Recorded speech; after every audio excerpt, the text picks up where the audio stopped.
So I saw that Pearl was in this video, so I like what she has to say a lot of the time, so we're going to check this out. Seems like it might be pretty good. Pearl Davis has racked up a legion of online followers and plenty of breathless newspaper coverage by sharing her incendiary views on modern feminism. The New York Post called her the female Andrew Tate. All right, so she tapped into genuine female pushback to the excesses of wokery, or is she just an attention seeker? We'll find out in a moment. But first, let's take a look at the clip that sent her viral. Check it out. A lot of people think I'm insane because I don't think women should vote. Everybody thinks I'm crazy for this opinion. If anything, this is probably my most extreme opinion. 90% of women have been on birth control. Let me just say, I don't know that it's her most thing that she's known for because I've seen quite a few of her clips and I've never heard that before. I'm just saying. 3 women has had an abortion. 1 out of 3 women has an STD. Average body count is over 5, so your average wife has slept with over 5 people. 95% of women are not virgins on their wedding days. So I understand the complaint. Okay, well, Pearl joins me now alongside political journalist Ava Santini, who was nodding furiously along there to everything she heard. Right, Pearl, you've become called the female Andrew Tate. How do you plead? There's good girls. Well, I take it as a compliment. You know, I'm a fan of Andrew Tate. She likes Andrew Tate, right? Yeah. Of everything he says? It depends what we're talking about. But overall, I think he's got a good message. I think he's good for young men. Okay, look, you're talking about women predominantly. I definitely agree with that. Which is why you've got this big following. And your view is that modern feminism is deeply flawed. I would argue a lot of your proposals, like taking the vote away from women, are deeply regressive. Why would you want to remove, just from yourself, the right to vote? Well, what happened was I had the same view, right? Back when I started, I was like, why? I found out that only 5% of women wanted the right to vote. And I couldn't figure out, like, why would women not? No, it's true. It's true. If you look it up. At the time. At the time. Because they've been conditioned by men to think that they shouldn't have a vote. I mean, that's what they say. But, you know, I started reading their writings, right? And what I found out was that the reason a lot of women advocated for it was because they believed it was the beginning of the breakdown of the family. You know, before you became one in marriage, 85% of people were married. Super important. And you know, I hate to say it, but they were right. What has happened 100 years later? What's that got to do with them having the vote? Well, it also goes back to responsibility. Again, men are 80 to 90% of the military. They run all of the infrastructures that make society run. So I just think if we want an equal say in society, then be equal. Do 50% of the hard jobs. Be 50% of the military. In the U.S., they're fined $250,000 if they don't join selective service, which is essentially the draft. Okay, but specifically on the vote, you want some of that? Would having the right to vote have to do with family cohesion, for example? Well, because, again, before you weren't trying to divide a family. It was one family unit. You had one vote for the family. I mean, I don't think it's good for a family to have 2 votes. A unit, you need to be Ava, your mouth seems to have dropped. No, do you know when it's sort of like, I know. It's just sort of a bit galaxy brain. I feel like, you know, the stats that you're putting down are perhaps correct in some universe. Which stats? They just kind of don't really add up. I mean, just to take you back to the women's writings that you've allegedly read. I mean, allegedly? The time, well, what do you mean allegedly? At the time that you're talking about, you know, women weren't really allowed to write. They weren't allowed to go to school. Yes, they were. Yes, they were. That's incorrect. The first female property owner was in the 1600s. The idea that women couldn't work and couldn't. I'm so sorry, but that would be inherited property. The first female millionaire. Okay. I'm just gonna say this chick is so arrogant. The way that she, you think that she just laughs. That's arrogance right there, and it's nobody likes arrogant people. Okay, you're annoying. You're just annoying. All right. It was in the late 1800s. And was that? She's a feminist. So no, it wasn't. It was self-made. She was. No, yes, it was. Of course, she's arrogant. Yes, it was. She was. Yes, she did not inherit it. What law permitted that? What? What law permitted that? Well, there was no law. I mean, there's always been women that were influential in history. Let's get on to the vote. So what I don't understand is, you know, a part of your message. I've researched you today. And hang on a minute. Okay. You know, your big push is that you care about men and you don't think that men are getting enough of a say. But hang on, I haven't made the point yet. Because of feminism, okay? What I wonder is when you start making calls out like repeal the 19th, women shouldn't be allowed to vote, how is that helping young men? Because these young men have women in their lives, they have mothers, they have sisters, they have teachers, and they turn around, they don't know how to act around women because you're giving them license to be misogynistic. I wouldn't call it misogynistic. I say be equal. So again, men do all of the. Well, then okay, I'd love for the feminists. Please apply for the oil rigs. Please go do the hard jobs in society. They're open.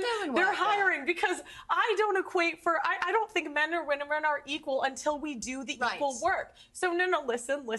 Go apply to be on the oil rigs. Go be a plumber. Go be an electrician. Go be on the front lines of the military, and then we should have equal rights. But until feminists are willing to do that, I don't believe we should have the freedom without the responsibility. Okay, well, I don't think that I'm physically built for that. You might be, but I'm absolutely not. No, but you said you were a volleyball. You said you were a volleyball player, and so you've got more strength than I do. I don't think that I can do those jobs. I don't have more strength than the average man. I'm not going to take your right away to do it. I don't have more strength than the average man, but again, it goes back to go be a plumber. You want to be equal, go be equal. But you want divorce to be made illegal.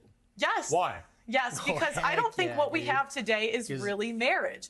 What is marriage? It's for better or for worse, for richer or for poor, in sickness and in health, till death do us part. That's what marriage is supposed to be. But feminists have ruined marriage for the people that actually believe in marriage. How? When there's a 50% divorce rate.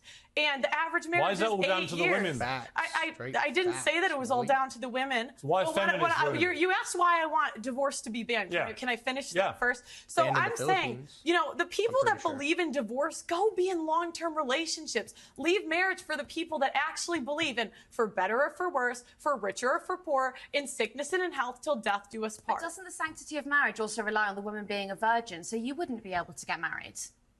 What do you mean? Well, you've spoken quite openly about how you're not a virgin, and so if you want to preserve that sanctity of marriage, then I just think that you're upholding standards that you don't actually live by. And that's a fair complaint. I wish I was. But, we can't go back. I don't know what you want me to say. No, but I just don't think it's fair that you get to be here and you get to be paid for your views, and you're telling other women that they shouldn't be allowed to. I think hang on. Okay, if I may, at some stage jump in. Isn't the whole point of being a feminist, though, that women are entitled to have their own views? Absolutely. So she's perfectly entitled to her views. Yeah, but you can't. You might not like them. But I'm here to challenge them. Isn't she exercising her rights as a... Are you a feminist? No, I am not. Really? No, I wouldn't go that far. You don't want to be a feminist? No, because I think if feminists really believed in equality, but you guys don't. I would love for you. There is an oil rig hiring. There is an engineering I would actually love to see Ava Santana on an oil rig. Seriously. There is a building being built next to my building. Go do it, feminists. Go do it. And me, I'm doing the same job that I'm doing right now. When you find the man you want to get married to, are you saying you will be with that man whatever happens the rest of your life? Yes, for the vows that we're supposed to live by. How do you know you can keep them? I mean, I think it's a choice. And that's the thing, women are so willing to leave marriages because they're not happy. This is not about happiness. The most important thing is the children. And the problem is we have a modern society where it's me, my feelings, leave when I feel like it, instead of doing what's best for the kids. Ava, I've got to say, it's a little bit listening to Andrew Tate, where some of it I really don't agree with. I don't agree with the vote stuff.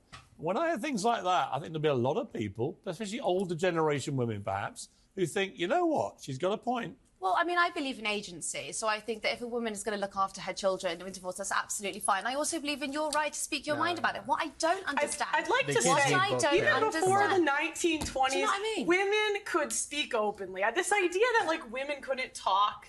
The last 500 years, there have been women throughout history. The American state education system has failed before, and it's failing now.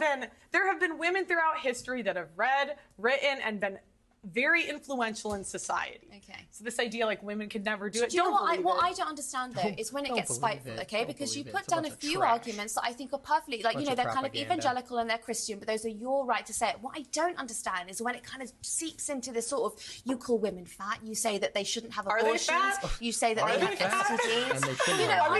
The question is, are they fat? Yes or no? The average American woman is 170 pounds. That's objectively overweight. I mean, let's be honest. We now celebrate morbid obesity as some kind of body positive thing, and it is complete nonsense. So actually, on that point again, there's a bit of truth in that. And this is the problem. This is the problem. How have we come to celebrate morbid obesity as body positive? Well, it's nonsense. We're not talking about morbid obese. I was actually watching your podcast earlier, and you spoke to someone who was, I would say, probably a size 12, and you called her fat, obese, and a divorcee. She was fat, obese, and a divorcee. I mean, like, I don't know what to say. This is the thing, women, we don't want to live in reality. We don't want to say things that are true. Was she fat? Yes. Was she a divorcee? Yes. These things are just objective facts. Okay, I'm going to have to objectively... she insulted me first. I'm going to have to objectively end the debate, but it was an interesting conversation. I think we should get you two back together as a matter of urgency. Thank you very much, Pearl. Thank you, Ava. I don't think they got along that well, though. Man, dude, if you're fat, you're fat, bro. Okay, like, that's the thing. All right, just don't be fat. Don't be obese. Like, we don't... Just, I don't know what to say to you. Just stop putting that freaking fork in your mouth. Okay? Go freaking do something. Go on a walk. Do something like that. But anyways, that wasn't even that's besides the point. Just the last thing in my head. All right, Pearl is based on pretty much everything. I don't know that I would go so far as the like women can't vote thing, but anyways, that was interesting. I'll catch you on the next one.